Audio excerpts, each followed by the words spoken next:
Hi everyone, welcome back. In this video tutorial, I'll show you how the built-in dashboards and reports are useful for tracking every support activity and enhancing the customer experience. Let's go through each of the dashboards and reports one by one.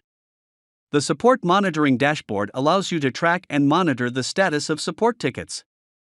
With it, you can examine the ticket inflow, track pending and overdue tickets, and determine the busiest time of day over a period of time. Data is displayed based on the brand-based filter. Advanced filtering is also supported to filter the data, and specific filters can be saved as views.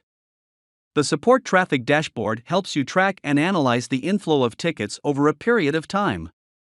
Here, data can be grouped by brand, category, type, priority, status, source, and time. You can use advanced filters to drill down into data.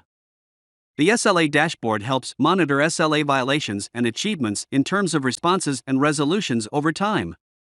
This dashboard also includes advanced filters for drilling down into data. The Customer Satisfaction Report helps you track and analyze customer satisfaction for the service provided over time.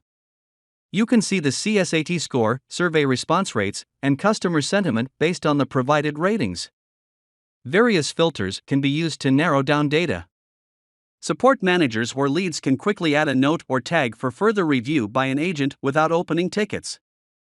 In the Ticket Conversation Report, you can track the actions performed by contacts and agents across all support channels in a single location.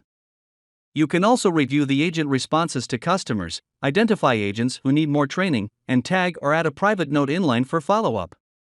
Finally, the Worklog Report keeps track of billable and non-billable time spent on support tickets by agents. Various filters can be used to narrow down data.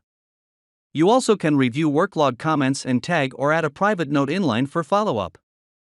In this video, I explained how to use dashboards to track the status of support tickets, track and analyze the inflow of tickets over time, and track SLA breaches and achievements. I also explained how to track and analyze customer satisfaction feedback, review message updates, and track billable and non-billable time spent on support tickets. If you found this video useful, don't forget to click the like button and subscribe to our channel to watch more videos like this. Thanks for watching.